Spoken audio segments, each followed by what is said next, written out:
My name is Mark Oskowitz from Tri-Gable Farm, Colchester, Connecticut. This is part of our Get Your Grove On series, class that I have available online, and where we go into the planning and how to set up and all the things that you're thinking about in establishing an orchard in your yard. And we talk about trees, but we also think about planning and setting up for berries, your raspberries, blackberries, and what we've got here is blueberries. And so this is just a start. What do we have here? We've got a little array of 5 by 3. So 3 rows of 5 or 5 rows of 3 for blueberries that I planted just this summer. And I want you just to look at the setup here. Is that really what we're trying to do is get the spacing right, so that in the future, when I need to protect these from the birds, I've got that kind of dialed in. And so what do we have here? It's getting the spacing between the plants. Now these are all high bush blueberries. They're going to be big, so they're going to be 5-6 feet tall and really branch out when they're fully mature and be really heavy producers. We're not worried about pruning yet. We have the time to worry about that later and to figure it out. And honestly, blueberries are one of those plants that you can kind of let go wild and revive the plant, 5, 6, even to like 10 years later, and come back to it and prune it later. Actually, I have a neighbor down the road who has he has probably half an acre of blueberries planted, and they hadn't been tended to for years. And then a local farmer, came by and wanted to pick them and kind of revive them. And what they did was they came in, they pruned and reestablished the netting for that area. And within that first year, they had tons of blueberries to bring. And they were able to bring the plants back. So with all of these plants, blueberries are ones where it's not like a cane fruit like your raspberries and your blackberries that'll keep spreading on their own. Blueberries, you got to kind of keep buy as many plants as you want. They won't spread. And the soil and everything. Here's the thing: is that I used to have this was part of a cider apple tree orchard. So a cider orchard. That was here, but this ground is really wet and acidic, and I found that the trees were just failing. So I popped them out, put them somewhere else where I know they're going to do better, and I was thinking, what can I do here? So rather than making the soil fit for the plant, I put a plant here that would fit given the soil that we have here. A soil where the roots can't go crazy deep because it gets wet and stuff like that. It's not swampy, but it's just that the apple trees couldn't establish deep roots. But these will do fine here, and the soil is naturally acidic in this area, so I don't really have to add and create acidity. So thinking about spacing, let's just pace it out a little bit.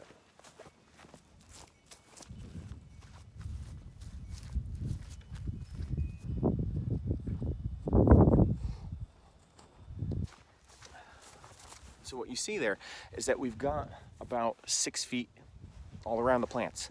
So any one of these is going to grow about 4 or 5 feet out and wide, and will meet up with the other one. So in diameter, it'll grow 4 or 5 feet, so a couple feet out from its center.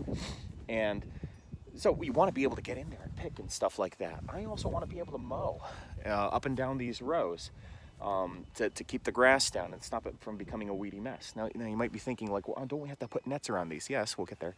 But my main priority is to make sure that this doesn't turn into like a crazy mess and that I can't maintain it and that I'd have to weed whack it. I want to be able to mow here. So I also want it dense, meaning I want to bring the plants in and not have them like 10 feet apart, or 20 feet apart. That would make for really nice mowing paths. But the thing is that then later on, I wouldn't be able to put one big net over the whole thing. Or if I did, I'd have to spend more money on a big net. So that's why I brought them in. They're about 6 feet apart. And so what'll happen for netting these later on is that there's going to be a year where I'm like, you know what? I see a lot of like little fruit on the, they flowered really well, and that's not going to happen next year. We're going to have like piddly little harvests here where my kids will be able to keep up ahead of the birds. there'll be a point where, a couple years from now, where we'll be coming out of winter and I'll be like, ooh, I think, I see all the flowers. We're going to have a good harvest this year. That's the year where I can take the time to put in some posts to hang some netting across. Now, I don't have to build a big frame. Typically what it is offset from these. So imagine going another 6 feet out in, another 6 foot perimeter all the way around the edge. 4 to 6 feet or so. I will put another, kind of a post every 10 feet or so. And probably put a little bit of flashing on top of that post to stop it from rotting over the year from water sitting on top, so it'll last. So probably cedar posts, something that's going to last. Pressure treated would be fine, and they don't have to be anything fancy because we're not building a frame. What we're doing is we're going to have those posts and then maybe a center set of posts as well. So maybe 1, 2, 3 for and when, as the fruit ripens, the birds don't really come after it while they're green. They don't really come after the fruit while they're green. They come after it when they start to go from that green to pink to blue. And it's those times where it's like pink and almost blue, where you're like, ooh, I think I could harvest these tomorrow. And then the birds come in and they eat all your fruit within before they've turned blue and you've picked them. So around that time in the summer, I'm going to start to get netting up and over. So here's the thing strategically in planting these is that thinking through that I can buy one net to go over the whole thing, or I did plant these in that the ones down here are early season fruiters, then we've got mid-season fruiters and end of season fruiting. Now what that means is that I might be able, I'm gonna have to see what happens with this, but I might be able to get by with a smaller bird netting over those posts, draping right down close to the ground. It doesn't have to like fully touch the ground, but it's got to get close. One thing to be careful of with netting, when it just not to leave any just laying on the ground, because what's going to happen is you're going to create the best snake trap in the world. Snake is going to slither through one hole, kind of get a little stuck, and then in trying to get unstuck, get tangled up in the netting, and it's horrible.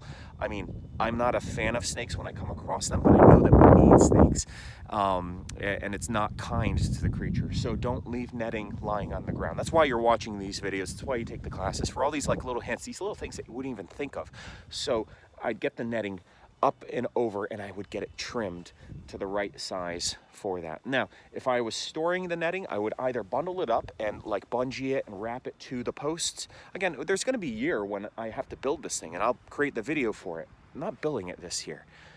I think you hear that. So a couple years from now, there'll probably be a new video of me creating it. And so, but storing that netting, I've got a couple options.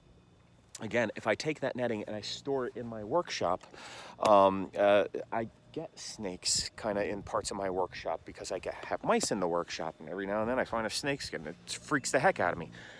But if I store netting in there, I've stored netting in there, and I've found dead snakes wrapped up in it, and it's not fun.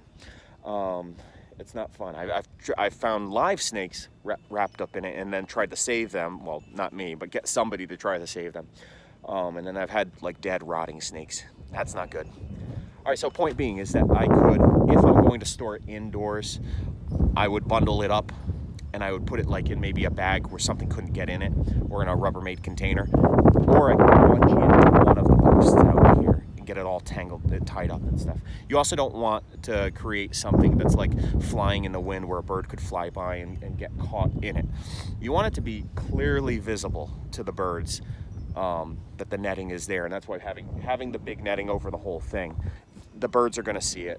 They're less likely to get tangled up, and you're going to be able to have your blueberries. All right, the wind's kicking up.